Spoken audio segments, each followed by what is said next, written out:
Na miongoni mwa faida za kuoa mke zaidi ya mmoja, faida ya tatu, anasema Ibn Baz rahimahullah ta'ala, i'fafu an-nas, kuwatosheleza watu wenye shida, kuwatosheleza watu na kuwasaidia watu katika kheri.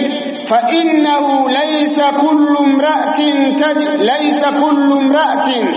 tajidu rajulan wahdahu, kwa sababu sio kila mwanamke ana uwezo wa kumpata mwanamume wa kwake peke yake. Wewe kama umempata wa kwako peke yako, sio wanawake wote,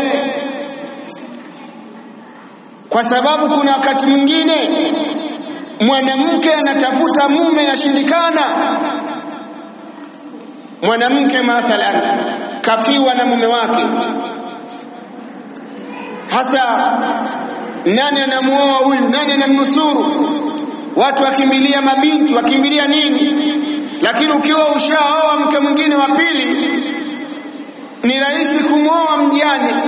Unasema alhamdulillah, mmoja mdogo ni naye, ngoja niongeze na huyu nimnusuru. Mtu ameachwa au amefiwa na mume wake au ameachwa ana watoto 4, nani atamsaidia kwenye majukumu yake? Lakini anapokuwa amenusuriwa, ina maana yule mume amemsaidia huyu mama na watoto wake. Kad yakunu ar-rijal aqallu minan nisa, lakini kuna wakati wanaume wanakuwa ni wachache kuliko wanawake, na huu ndio uhalisia. Wala siyama inda al-hurub, hasa wakati inapokithiri vita. Wala siyama fi akhir zaman, hasa katika zama za mwisho. Zama za mwisho Mtume sallallahu alaihi wasallam alisema wanawake watakuwa ni wengi kuliko wanaume. Famin rahmatillah, katika huruma ya Allah tabaraka wa taala, ayakuna lirrajuli 4, awe mwanaume awe na wanawake 4, hatta yaifa 4, mpaka aweze kuwahifadhi wanawake 4. Wayunfika ala 4, nasimamia majukumu ya hao wanawake 4. Fafi hadha masalihun, ndani ya jambo hili kuna maslahi makubwa. Lijinsi nisai aidha, kwa jinsia ya wanawake kwa pia mwanamke anapata manufaa na faida. Wewe una watoto kwa sababu nini mnazaa? Watoto wa kike unao 4, 5. Wakati mwingine watoto wa kike wamerudi, wameachwa. Yawezekana unakataa kwa sababu bado wewe mdogo, lakini kuna kipindi utafika una watoto wa kike 5 ndani ya familia. Na wengine wameolewa, wameachika, watoto 3 wote wameachika. Kwa sababu kawaida wanavyosema watu kwamba mtu akiwa na watoto wadogo wa kike hawajaolewa, kwenye geti anaandika kuna ulinzi mkali, mbwa mkali usisogelee hapa. Wakishaachika tunauza barafu. Kwa hiyo kuna wakati huo wa kuuza barafu, una watoto wa kike wamejazana ndani, nani atawanusuru?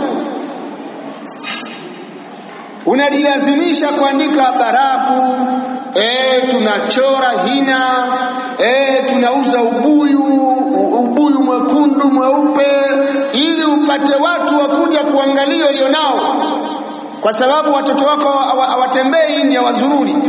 Kwa hiyo jambo la msingi ni swala hili la watu kuongeza mke. Unapokuwa unamfanyia roho mbaya mwenzako asiolewe, lakini tambua kwamba kama hauna shangazi zako walioachika, basi una dada zako. Kama hauna dada, basi una hayo yote yapo. Kwa hiyo ni kuwasaidia hao wanawake ambao wanaachika kwa dhulma. Na wakati mwingine unafanya fujo, kumbe na wewe umeachika, umekuja umenusuriwa, alafu unafanya fujo, utaki mwingine aje. ambia aka mimi nishatosheleza, umesahau kwamba ulikuja na mtoto. Kwa hiyo haya yote Waislamu akina mama msiingie katika mitego ya Mayahudi. fa inna wujuda rubu'i zawjin khayrun laha min adami zawjin bil kulliyah yakunu laha rubu' au thuluth au nisfu yakunu khayran laha min al adam. Sheikh anasema mkiwa watatu ina maana wewe una ya mume hauna. Ukiwa mmoja huyo mume ni wako mzima, lakini mkiwa wawili ina maana wewe una mume nusu na yeye ana mume nusu, mmoja mnamgawana. Mkiwa watatu una robo, una theluthi, moja ya tatu, moja ya tatu, moja ya tatu, yule mwanaume mnamgawana mara tatu. Mkiwa wanne yule mwanaume mnamgawana mara nne, kwamba wewe una kipande na wewe ana kipande na wewe ana kipande. Sasa kupata kipande robo ya mwanamume ni bora kukaa bila mume. Sasa hii zote ni kheri zinarudi kwa kina mama, kwamba kuna kuachika, kuna kufiwa. Kama alijakukuta wewe, watoto wako